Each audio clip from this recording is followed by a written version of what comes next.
जयद्रथ वध प्रथम सर्ग। रचयिता मैथिली शरण गुप्त। जयद्रथ वध महाकवि मैथिली शरण गुप्त द्वारा रचित प्रसिद्ध खंड काव्य है। उन्होंने इसका प्रकाशन 1910 में किया था। यह खंड काव्य 7 सर्गों में विभक्त है। महाभारत युद्ध के उस खंड का यहाँ वर्णन है जिसमें आचार्य द्रोणाचार्य द्वारा चक्रव्यूह की रचना करने से लेकर अर्जुन द्वारा जयद्रथ के वध तक का प्रसंग है। इस काव्य की भाषा तत्समनिष्ठ खड़ी बोली है। इसमें हरि गीति का छंद का प्रयोग किया गया है। आलंकारिक भाषा की छटा दर्शनीय है। भाषा में प्रवाह और ओज है। गुप्त जी ने ग्रंथ के प्रारंभ में मंगलाचरण के रूप में भगवान श्री राम की स्तुति की है और इसके बाद कृति के उद्देश्य, महाभारत युद्ध के कारण, उसके उत्तरदायी व्यक्ति और परिणामों का संकेत किया है। हम यहाँ इस खंड काव्य के प्रथम सर्ग के अंश का पाठ कर रहे हैं जो अभिमन्यु के युद्ध में जाने, युद्ध करने और उनकी वीर गति तक है। रणधीर द्रोणाचार्य कृत दुर्भेद्य चक्र व्यूह को, शस्त्रास्त्र सज्जित ग्रथित विस्तृत शूर वीर समूह को जब एक अर्जुन के बिना पांडव न भेद कर सके तब बहुत ही व्याकुल हुए, सब यत्न कर करके था। यो देख कर चिंतित उन्हें धर ध्यान समरोध कर्ष का, प्रस्तुत हुआ अभिमन्यु रण को शूर 16 वर्ष का। वह वीर चक्रव्यूह भेदने में सहज सज्ञान था, निज जनक अर्जुन तुल्य ही बलवान था, गुणवान था। हे तात तजिए सोच को, है काम क्या कलेश का, मैं द्वार उद्घाटित करूंगा व्यूह बीच प्रवेश का।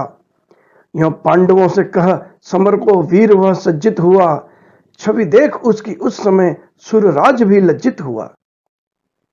नरदेव संभव वीर व रण मध्य जाने के लिए, भोला वचन निज सारथी से रथ सजाने के लिए। यह विकट साहस देख उसका सूत विस्मित हो गया, कहने लगा इस भांति फिर देख उसका वह नया। हे शत्रुनाशन आपने यह भार गुरुतर है लिया, है द्रोण रण पंडित कठिन है व्यूह भेदन की क्रिया। रणविज्ञ यद्यपि आप हैं पर सहज ही सुकुमार हैं, सुख सहित नित्य पोषित हुए निज वंश प्राणाधार हैं। सुन सारथी की यह विनय बोला वचन वह वीर यों, करता घनाघन गगन में निर्घोष अति गंभीर ज्यों। हे सारथे हैं द्रोण क्या देवेंद्र भी आकर अड़े, हैं खेल क्षत्रिय बालकों का व्यूह भेदन कर लड़े। श्री राम के हय मेद से अपमान अपना मान के, मख अश्व जब लव और कुश ने जय किया रण ठान के। अभिमन्यु 16 वर्ष का फिर क्यों लड़े रिपु से नहीं, क्या आर्य वीर विपक्ष वैभव देख कर डरते कहीं। सुनकर गजों का घोष उसको समझ निज अपयश कथा, उन पर झपटता सिंह शिशु भी रोष कर जब सर्व था। फिर व्यूह भेदन के लिए अभिमन्यु उद्यत क्यों न हो, क्या वीर बालक शत्रु की अभिमान से सकते कहो। मैं सत्य कहता हूं सखे सुकुमार मत मानो मुझे, यमराज से भी युद्ध को प्रस्तुत सदा जानो मुझे। है और की तो बात ही क्या गर्व में करता नहीं, मामा तथा निज तात से भी समर में डरता नहीं। जो उन 16 वर्ष के राजीव लोचन राम ने मुनि मख किया था पूर्ण वध कर राक्षसों के सामने, कर व्यूह भेदन आज त्यों ही वैरियों को मार के, निज तात का मैं हित करूंगा विमल यश विस्तार के। यो क्या वचन निज सूत से वह वीर रण में मन दिए, पहुंचा शिविर में उत्तरा से विदा लेने के लिए। सब हाल उसने निज प्रिया से जब कहा जाकर वहां, कहने लगी वह सौपति के अति निकट आकर वहां। मैं यह नहीं कहती कि रिपु से जीवितेश लड़े नहीं, तेजस्वियों की आयु भी देखी भला जाती कहीं। मैं जानती हूं नाथ यह मैं मानती हूं तथा, उपकरण से क्या शक्ति में हा सिद्धि रहती सर्वदा। क्षत्राणियों के अर्थ भी सबसे बड़ा गौरव यही, सज्जित करे पतिपुत्र को रण के लिए जो आप ही। जो वीर पति के कीर्ति पथ में विघ्न बाधा डालती, होकर सती भी वह कहां कर्तव्य अपना पालती। अब शकुन आज परंतु मुझको हो रहे सच जानिए, मत जाइए संप्रति समर में प्रार्थना यह मानिए। जाने न दूंगी आज मैं प्रियतम तुम्हें संग्राम में, उठती बुरी हैं भावनाएं हाय इस हृदय में। है आज कैसा दिन न जाने देवगण अनुकूल हों, रक्षा करें प्रभु मार्ग में जो शूल हों वो फूल हों, कुछ राजपाट न चाहिए पाऊं न क्यों मैं त्रास ही, हे उत्तरा के धन रहो तुम उत्तरा के पास ही। कहती हुई यों उत्तरा के नेत्र जल से भर गए, हिम के कणों से पूर्ण मानो हो गए पंकज नए, निज प्राणपति के स्कंद पर रखकर वदन वह सुंदरी, करने लगी फिर प्रार्थना नाना प्रकार व्यथा भरी। यों देखकर व्याकुल प्रिया को सांत्वना देता हुआ, उसका मनोहर पाणी पल्लव हाथ में लेता हुआ, करता हुआ वारण उसे दुर्भावना की भीति से, कहने लगा अभिमन्यु यो प्यारे वचन अति प्रीति से, जीवनमयी सुखदायिनी प्राणाधिके प्राणप्रिय, कातर तुम्हें क्या चित्त में इस भांति होना चाहिए, हो शांत सोचो तो भला क्या योग्य है तुमको यही, हा तुम्हारी विकलता जाती नहीं मुझसे सही। वीर स्नुषा तुम वीर रमणी वीर गर्भा हो तथा, आश्चर्य जो मम रण गमन से हो तुम्हें फिर भी व्यथा, हो जानती बातें सभी कहना हमारा व्यर्थ है, बदला न लेना शत्रु से कैसा अधर्म अनर्थ है। निज शत्रु का साहस कभी बढ़ने न देना चाहिए, बदला समर में वैरियों से शीघ्र लेना चाहिए, पापी जनों को दंड देना चाहिए समुचित सदा, वर वीर क्षत्रिय वंश का कर्तव्य है यह सर्वदा। इन कौरवों ने हमें संताप कैसे हैं दिए, सब सुन चुकी हो तुम इन्होंने पाप जैसे हैं किए, फिर भी इन्हें मारे बिना हम लोग यदि जाते रहें, तो सोच लो संसार भर के वीर हमसे क्या कहें। जिस पर हृदय का प्रेम होता सत्य और समग्र है, उसके लिए चिंतित तथा रहता सदा वह व्यग्र है, होता इसी से है तुम्हारा चित्त चंचल हे प्रिय, यह सोचकर सो अब तुम्हें शंकित न होना चाहिए। रण में विजय पाकर प्रिय मैं शीघ्र आऊंगा यहाँ, चिंतित न हो मन में न तुमको भूल जाऊंगा वहां, देखो भला भगवान ही जब हैं हमारे पक्ष में, जीवित रहेगा कौन फिर आकर हमारे लक्ष्य में। यूं धैर्य देकर उत्तरा को हो विदा सद्भाव से, वीराग्रणी अभिमन्यु पहुंचा सैन्य में अति चाव से, स्वर्गीय साहस देख उसका 100 गुने उत्साह से, भरने लगे सब सैनिकों के हृदय हर्ष प्रवाह से। फिर पांडवों के मध्य में अति भव्य निज रथ पर चढ़ा, रणभूमि में रिपु सैन्य सम्मुख वह सुभद्रा सुत बढ़ा, पहले समय में ज्यों सुरों के मध्य में सचकर भले, थे तारकासुर मारने गिरिनंदनी नंदन चले। वाचक विचारो तो जरा उस समय की अद्भुत छटा, कैसी अलौकिक गिर रही है शूर वीरों की घटा, दुर्भेद्य चक्रव्यूह सम्मुख धार्त राष्ट्र रचे खड़े, अभिमन्यु उसके भेदने को हो रहे आतुर बड़े। तत्काल ही दोनों दलों में घोर रण होने लगा, प्रत्येक पल में भूमि पर वर वीर गण सोने लगा, रोने लगी मानो दिशाएं हो पूर्ण रण घोष से, करने लगे आघत समुख सूर्य सैनिक रोष से। इस युद्ध में सौभद्र ने जो की प्रदर्शित वीरता, अनुमान से आती नहीं उसकी अगम गंभीरता, जिस धीरता से शत्रुओं का सामना उसने किया, असमर्थ हो उसके कथन में मौन वाणी ले लिया। करता हुआ कर निकर दुर्धर सृष्टि के संहार को, कल्पांत में संतप्त करता सूर्य जो संसार को, सब और त्यों ही छोड़कर जिन प्रखर सर जाल को, करने लगा वह वीर व्याकुल शत्रु सैन्य विशाल को। सर खींच उसने तूण से कब किधर संधाना उन्हें, बस विद्य होकर ही पक्षी वृंद ने जाना उन्हें, को दंड कुंडल तुल्य ही उसका वहां देखा गया, अविराम रण करता हुआ वह राम सम लेखा गया। कटने लगे अगणित भटों के रंड मुंड जहां तहां, गिरने लगे कटकर तथा करपत शस्त्रों के वहां, केवल कलाई ही कौतूहल वश किसी की काट दी, क्षण मात्र में ही अरिगणों से भूमि उसने पाट दी। करता हुआ वह वैरियों का वैर शोधन के लिए, रण मध्य वह फिरने लगा अति दिव्य द्युति धारण किए, उस काल सूत सुमित्र के रथ हाँकने की रीति से, देखा गया हुआ एक ही 10-20 सा अति भीति से। उस काल जिस जिस ओर वह संग्राम करने को गया, भगते हुए हरिवृंद से मैदान खाली हो गया। रथपथ कहीं भी रुद्ध उसका दृष्टि में आया नहीं। सम्मुख हुआ जो वीर वह मारा गया तत्क्षण वहीं। प्रसाद भी उसके न कोई जा सका निज शक्ति से। था द्वार रक्षक नृप जयद्रथ सबल शिव की शक्ति से। अर्जुन बिना उसको न कोई जीत सकता था कहीं। थे किंतु संग्राम में भवितव्यता वश वे नहीं। तब विदित कर्ण कनिष्ठ भ्राता बाण बरसा कर बड़े। रेखल खड़ा रहे वचन यूं कहने लगे उससे कड़े। अभिमन्यु ने उसको श्रवण कर प्रथम कुछ हंस भर दिया। फिर एक शर से शीघ्र उसका शीश खंडित कर दिया। यूं देख मरते निज अनुज को कर्ण अति क्षोभित हुआ। संतत्व स्वर्ण समान उसका वर्ण अति शोभित हुआ। सौभद्र पर 100 बाण छोड़े जो अतीव कराल थे। अतः बाण थे वे या भयंकर पक्षधारी व्याल थे। अर्जुन तने ने देख उनको वेग से आते हुए। खंडित किया क्षण बीच में ही धैर्य दिखलाते हुए। फिर हस्त लाघव से उसी क्षण काट के रिपचाप को। रथ सूत्र रक्षक नष्ट कर सौंपा उसे संताप को। यो कर्ण को हारा समझकर चित्त में अति क्रुद्ध हो। दुर्योधनात्मक वीर लक्ष्मण आ गया फिर युद्ध को। सम्मुख उसे अवलोक कर अभिमन्यु कहने लगा। मानो भयंकर सिंधु नद तोड़ कर बहने लगा।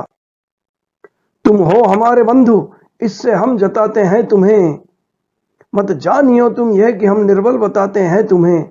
अब इस समय तुम निज जनों को एक बार निहार लो। यमधाम में ही अन्यथा होगा मिलाप विचार लो। उस वीर को सुनकर वचन ये लग गई बस आग सी।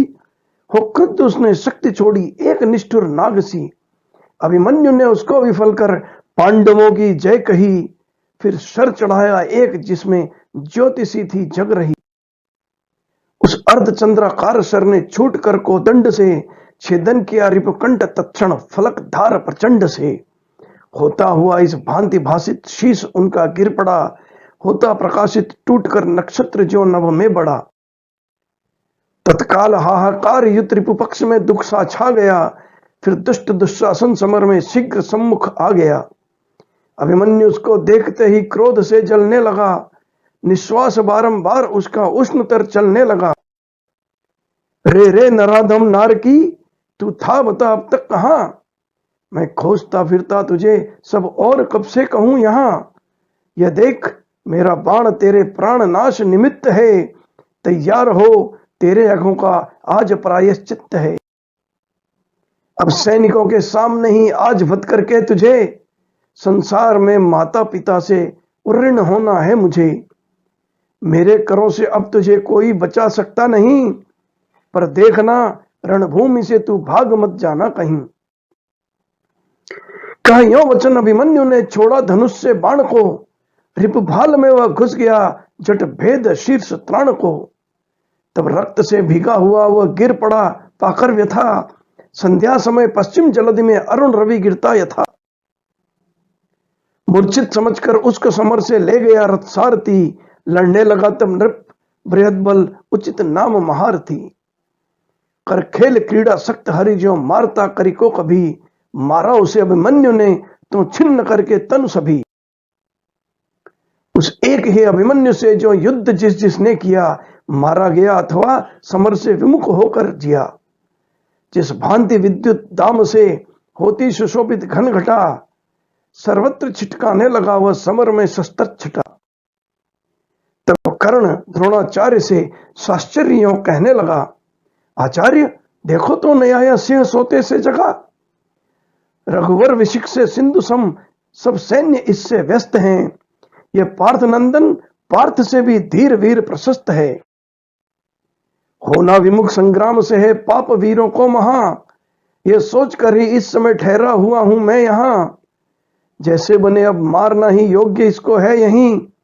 सच जान लीजिए अन्यथा निस्तार फिर होगा नहीं। वीराग्रणी अभिमन्यु तुम हो धन्य इस संसार में। शत्रु भी यो मग्न हो जिसके शौर्य पारावार में। होता तुम्हारे निकट निष्प्रभ तेज शशिका सूर का। करते विपक्षी भी सदा गुणगान सच्चे सूर का। तब सप्तरतियों ने वहां रत हो महादुष्कर्म में। मिलकर किया आरंभ उसको विद्ध करना मर्म में। कृप, कर्ण, दुशासन, सुयोधन, शकुनी, सुतयुत, द्रोण भी उस एक बालक को लगे वे मारने बहुत सभी। अर्जुन तनय अभिमन्यु तो भी अचल सम अविचल रहा, उन सब तरथियों का वहां आघात उसने सब सहा। पर एक साथ प्रहार करता हो चतुर्दश कर जहां, युग कर कहो क्या क्या यथायथ कर सके विक्रम वहां। कुछ देर में जब रिपुसरों से अश्व उसके गिर पड़े, तब कूद कर रथ से चला हुए थे जहां वे सब खड़े। जब तक शरीरागार में रहते जरा भी प्राण हैं, करते समर से वीरजन पीछे कभी न प्रयाण हैं। फिर नृत्य सा करता हुआ धनवा लिए निज हाथ में, लड़ने लगा निर्भय वहां वह शूरता के साथ में। था यद्यपि अंतिम दृश्य यह उसके अलौकिक कर्म का, पर मुख्य परिचय भी यही था वीर जन के धर्म का। होता प्रविष्ट मृगेंद्र श्रावक ज्यो गजेंद्र समूह में, करने लगा वह शौर्य त्यों उन वैरियों के व्यूह में। तब छोड़ते कोदंड से सब और चंड शरावली, मारतंड मंडल की उदय की छवि मिली उसको भली। यो विकट विक्रम देख उसका धैर्य रिपु खोने लगे, उसके भयंकर वेग से अस्थिर सभी होने लगे।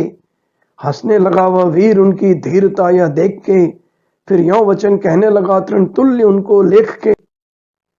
मैं वीर तुम बहुसहचरों से युक्त विश्वत सात हो, एकत्र फिर अन्याय से करते सभी आघात हो। होते विमुख तो भी अहो, झिलता न मेरा वार है, तुम वीर कैसे हो तुम्हें धिक्कार सौ सौ बार है। उस सूर के सुन यो वचन बोला सुयोधन आप यों, है काल अब तेरा निकट करता अनर्थ प्रलाप क्यों। जैसे बने निज वैरियों के प्राण हरना चाहिए, निज मार्ग निष्कंटक सदा सब भांति करना चाहिए।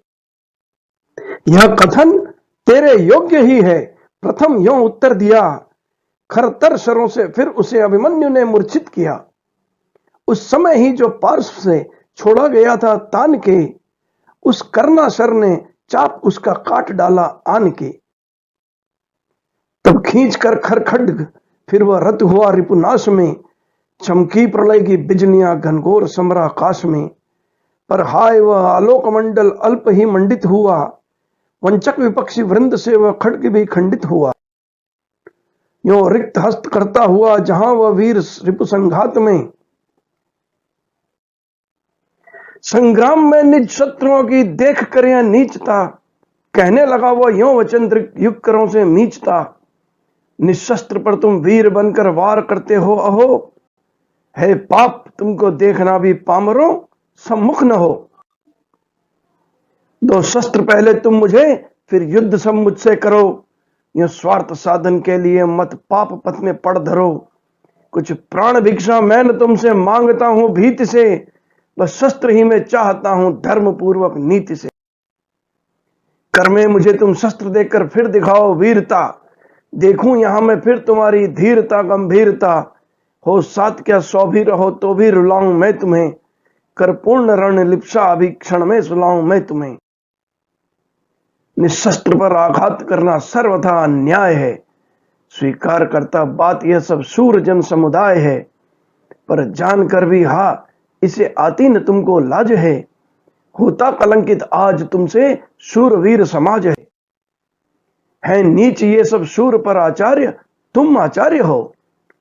वर वीर विद्या विज्ञ मेरे तात शिक्षक आर्य हो। फिर आज इनके साथ तुमसे हो रहा जो कर्म है, मैं पूछता हूं वीर का रण में यही क्या धर्म है। यह सत्य है कि यह धर्म से मैं निहित होता हूं अभी, पर शीघ्र इस दुष्कर्म का तुम दंड पाओगे सभी। क्रोधाग्नि ऐसी पांडवों की प्रज्वलित होगी यहां, तुम शीघ्र उसमें भस्म होंगे तूल तुल्य जहां तहां। मैं तो अमर होकर यहां अब शीघ्र सुरपुर को चला, पर याद रखो पाप का होता नहीं है फल भला। तुम और मेरे अन्य रूप पामर कहावेंगे सभी, सुनकर चरित मेरा सदा आंसू बहावेंगे सभी। हे तात हे मातुल जहां हो प्रणाम तुम्हें वहीं, अभिमन्यु का इस भांति मरना भूल न जाना कहीं। कहता हुआ वह वीर यो रणभूमि में फिर गिर पड़ा, हो भंग सिंह सुमेर गिर का, गिर पड़ा हो ज्यों बड़ा। इस भांति उसको भूमि पर देखा पतित होते यदा। दुश्शील दुशासन तनय ने शीश में मारी गदा। दृगबंध करवा यशोधन सर्वदा को सो गया। हा एक अनुपम रत्न मानो मेदिनी का खो गया।